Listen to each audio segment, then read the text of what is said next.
Hello, OTAT people, OTAT foster people. Thank you for what you do. It's amazing. Yeah, so let's get started. I'm gonna show you a few tips and tricks that I use around my house with my dog and with any dog that I'm caring for. So first we'll start with one that is super easy. This one is good for diggers, and so you would take an old towel, and my dog likes pink. Just kidding, I don't know what he likes. And let's just get that out of the way. You would place this on the ground in your house, and you just want to, you're basically just hiding the kibble for the dog to sniff out, dig out, either with his nose or his paws. So you put a little in, you fold, you put a little in, you fold, and you just keep going until their entire meal is in this towel. If you have a dog that doesn't know this game, it might be a little hard for him to figure it out or her to figure it out. And so what I like to do is make it easy. So I'll leave some kind of, not sure if you can see this, I'll leave some kind of poking out, make it easy, encourage them to start to look for more. And I'll show you what this looks like, because I'll give it to my dog. He's not actually, he's not really into digging, but for some reason he likes this. Okay, there we go, Bear.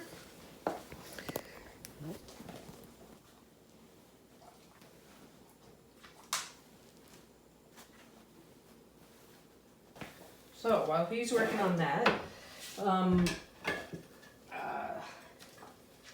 if you have a muffin tin and you're okay with dog slobber on it, I mean, they're easy to wash. I don't mind so much. I imagine if you're fostering dogs, your whole house is for the dogs. So I take a muffin tin, turn it upside down, and this is good for if you have a dog that is a fast eater and you want to slow him down, but you don't have any puzzles, or you just want a different way. You do have a puzzle, and you just want a different way to. And this isn't necessarily a puzzle, but more of just a slow feeder.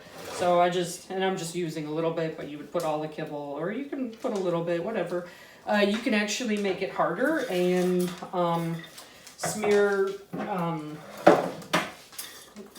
peanut butter at the bottom, and to make the kibble stick, and then they have to lick more.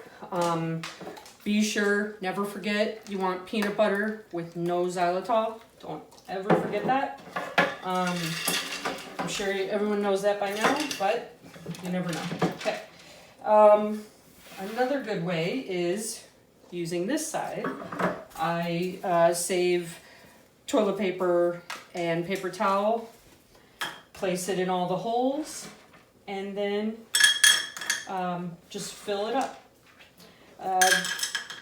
This is also a slow feeder puzzle. You know, it's easy, obviously, but the dog will either paw it out, put their tongue in, or even pull these out with their mouth.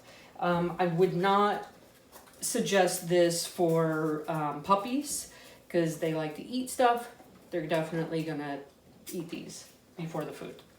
I don't know why the food seems tastier, but they're gonna go for the cardboard. Hello, I'm Jess with J9K9, and I'm a volunteer trainer for OTAT. I'm going to show you how to use a food lure with your dog. Food lures are helpful for getting your dog onto a platform, such as the scale at the vet's office, moving them past a distraction or something scary, and for introducing new behaviors. We want to present a food lure in a specific way that indicates to the dog that it is okay for them to try to take the food from your hand. We want to present it in a way that avoids the puppy being able to bite you, and also makes it easy for the puppy to have access to the food. So when I'm luring, I put the food in between my thumb and my palm, and I pinch it. This way the dog can put their mouth right here, and they can lick and nibble at the food lure as you move them through space. And then when you're ready, you can release it by opening up your thumb the dog takes the treat. So to introduce a food lure to your dog, you want to start by just having them take the food right from your hand. After that, you'll start to add in movement, like 1 step and then 2 steps and then getting on a platform. I will demonstrate that with Tonks, the Great Dane puppy.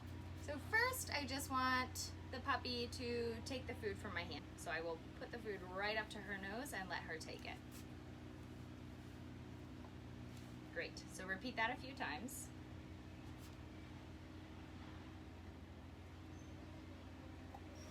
Next, I want her to follow the food lure. So I'm gonna put the food right up to her nose and then move my hand forward about 6 inches and then release it.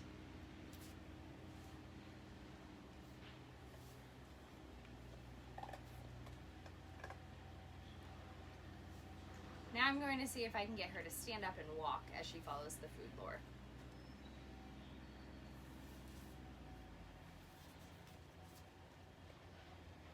Perfect. So the goal is that your dog's mouth is connected to the food the whole time. If they give up and move their mouth away from your hand, you need to stop and wait for them to come back, or put your hand back to their mouth. The best way to achieve that is to go really slow.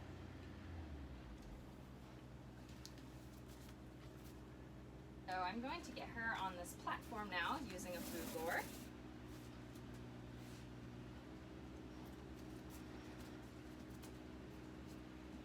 Perfect. You can teach fun tricks like spinning in a circle.